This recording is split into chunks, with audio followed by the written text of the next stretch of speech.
இது Ford EcoSport diesel. இந்த வண்டியில் கஸ்டமர் கம்ப்ளைண்ட் கேட்டிங்கன்னா வண்டி ரொம்ப வைப்ரேஷன் ஆகுதுங்கிறாங்க இன்ஜினு. சார் ஸ்டார்ட் பண்ணுங்க. இப்போ வண்டி ஐடிங்கில் தான் ஓடுது. இங்கே பாருங்கள் எவ்வளோ வைப்ரேஷன்ஸ் இருக்குது பாருங்கள். நல்லாவே தெரியுது வைப்ரேஷன்.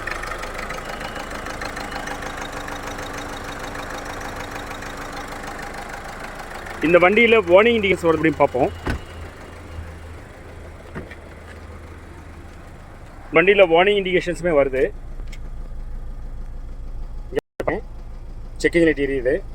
இந்த வண்டியை ஸ்கேன் பண்ணி பார்க்கலாம் என்ன எரர் கொடுக்குதுன்னு பார்ப்போம். வியூவர்ஸ் இப்போ பார்த்தோன்னா அந்த வண்டி வைப்ரேஷன் எப்படி இருக்குன்னா அப்படியே தடுத்துன்னு ஆடுது. எனக்கு நல்லாவே ஃபீல் ஆகுது. ப்ராப்ளி கேமராவில் கேப்சர் ஆகுறதுக்கு வாய்ப்பு இல்லை, ஆனால் உடம்பே நல்லா ஆடுது இந்த வண்டி. இந்த வண்டியில் ஸ்கேன் பண்ணதில் என்னென்ன எரர் கொடுக்குதுன்னு பார்ப்போம். இந்த வண்டியை ஸ்கேன் பண்ணினதில் பர்டிகுலர் நம்ம நிறைய எரர் கோடு இருக்குது. இப்போது எஃப்சிடியில் வந்து ஒரு எரர் கோடு, ஐபிசியில் வந்து 3 எரர் கோடு, பிசிஎம்மில் 3 எரர் கோடு, ஆர்எஃப்ஏல வந்து ஒரு எரர் கோடு. இப்போ நம்ம என்ன பண்ண போகிறோம் அப்படின்னா இந்த என்ஜின் ரெலவெண்ட்டான உள்ள எரர் கோடு மட்டுமே பார்க்கலாம். அது எத்தனை வருதுன்னு பார்த்தீங்கன்னா உங்களுக்கு பிசிஎம் பார்க்கணும் 3 எரர் கோடு இருக்குது. ஒன்று வந்து கிளச் பெடல் சுவிட்ச் ஏ சர்க்யூட்டு, இன்னொன்று வந்து fuel injector drive circuit performance bank, another ஒன்று வந்து சிலிண்டர் 4 இன்ஜெக்டர் ஏ சர்க்யூட் ஓப்பன். இப்போ இதில் வந்து இந்த ஃபஸ்ட் ஒன்று விட்டுருவோம். இந்த 2 தான் வந்து கான்ட்ரிபியூஷன் ஃபேக்டரு. இப்போ இந்த டிடிசியை கிளியர் பண்ணிட்டு திரும்ப செக் பண்ணி பார்க்குறேன் என்னென்ன எரர் கோடு ரீட்டன் ஆகுதுன்னு பார்ப்போம். டிடிசி கோடு கிளியர் பண்ணால் டிஃபால்ட்டாக இந்த 2 எரர் கோடு வருது.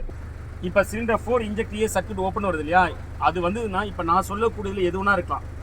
இந்த வண்டியில் 4th இன்ஜெக்டர் அப்படிங்கிறது எப்படின்னு எது சொல்லுவோம் அப்படின்னா இங்கே. மற்ற வண்டியெலாம் 4th இன்ஜெக்டர் இங்கே வரும். ஏன்னா ஃபோர்டை பொறுத்தவரையில் இன்ஜெக்டர் வந்து பார்த்தீங்கன்னா ரிவர்ஸ் இருக்கும். இதுதான் இன்ஜெக்டர் 1, இன்ஜெக்டர் 2, இன்ஜெக்டர் 3, இன்ஜெக்டர் 4. இந்த இன்ஜெக்டர் 4 ஃபால்ட் இருக்கும். இல்லாட்டி இந்த வண்டியோட பிசிஎம் சொல்லுவோம். இதுதான் பவர் ட்ரெயின் கண்ட்ரோல் மாடல் சொல்லுவோம். இதான் ஒரு கம்ப்யூட்டரு, இதுக்குள்ளே இருக்குது. இது வந்துட்டு இல்லாட்டி இதனோட வயரிங் சர்க்யூட். சரிங்களா, வயரிங் சர்க்யூட்லாம் வந்து பார்த்தீங்கன்னா இப்போ இன்ஜெக்டரும் பிசிஎம்ஐ செக் பண்ணுறது கூட சில நேரம் இது எளிமையாக இருக்குது. ஆனால் அந்த வயரிங் சர்க்யூட் செக் பண்ணுறது தான் ரொம்ப காம்ப்ளெக்சிட்டியாக இருக்குது. ஏன்னா நிறைய பார்ட்ஸை டிஸ்பிள் பண்ணி தான் நம்ம கோத்ரூ பண்ண வேண்டியிருக்கும்.